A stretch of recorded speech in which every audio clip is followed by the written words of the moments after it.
Natural vegetation and wildlife. Natural vegetation and wildlife exist only in the narrow zone of contact between the lithosphere, hydrosphere, and atmosphere, that we call biosphere. So, what is biosphere? Biosphere is a narrow zone of contact between lithosphere, hydrosphere, and atmosphere where natural vegetation and wildlife exists.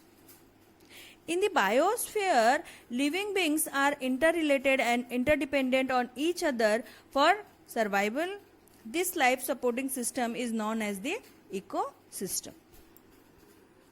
Students, vegetation and wildlife are valuable resources like plants provide us timber, fruits, nuts, latex, oil, gum, medicinal herbs, shelter for animals and birds, protect soil and storage and water, oxygen for breather.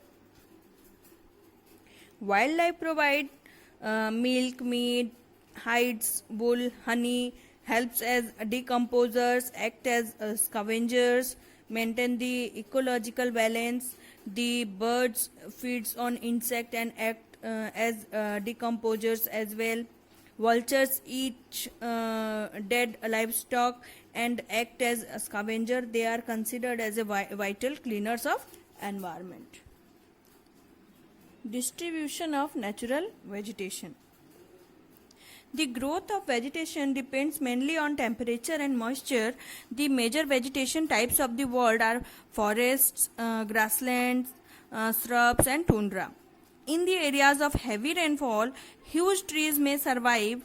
The forests are therefore associated with areas of heavy moisture and water supply. As the amount of moisture decreases, the size and density of trees are also reduces. Moderate rainfall areas have short stunted trees and grasses. Therefore, most of the grasslands are found in this region. Thorny shrubs grow in dry regions with low rainfall and moisture. In such areas, plants have deep roots and thorny waxy leaves to reduce transpiration. Tundra vegetation of mosses and lichens is in polar region with very low temperatures. Forests are classified on the basis of when they shed their leaves as evergreen and deciduous. Evergreen forests do not shed their leaves together in any season. Deciduous forests shed their leaves in a particular season to conserve moisture. These forests are further classified as tropical or temperate based on location in different latitudes. Now, conservation of natural vegetation and wildlife. Changes in climate and human interference has caused the loss of habitats for the plants and animals. Deforestation, soil erosion, constructional activities, forest fires, tsunami and landslides have accelerated the process of extinction. Some of these are human and some are natural factors. Another major reason is poaching of animals for hides. So, what is poaching? Killing of animals for their hides, skins, feathers, nails, teeth, or horns is called poaching.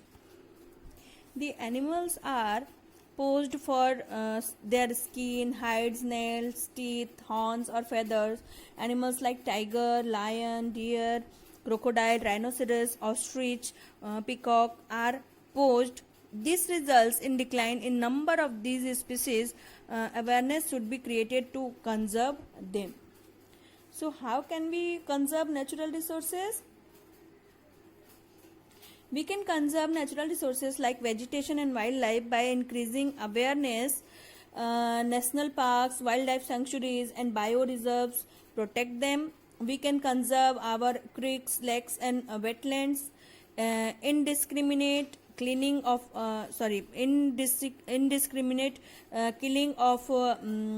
wildlife for illegal trade should be banned.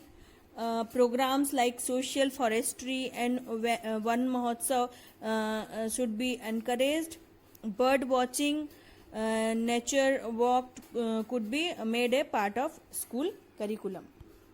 Human activities in different parts of the world have disturbed the natural habitats of many species.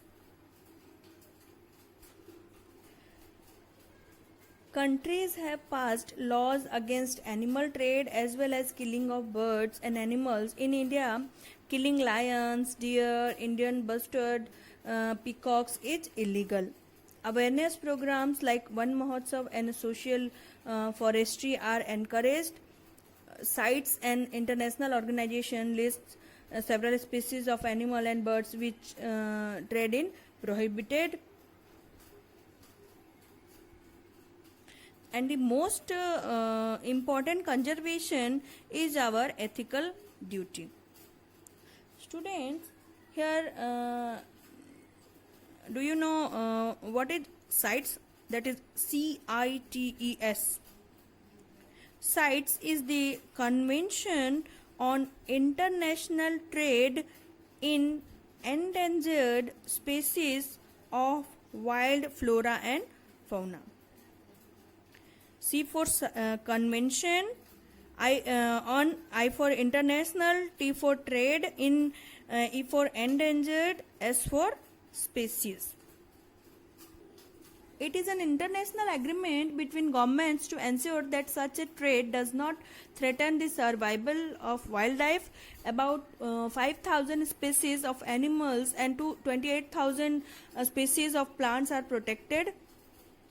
Some examples like bear, dolphins, cacti, corals, orchids, and aloes are some examples.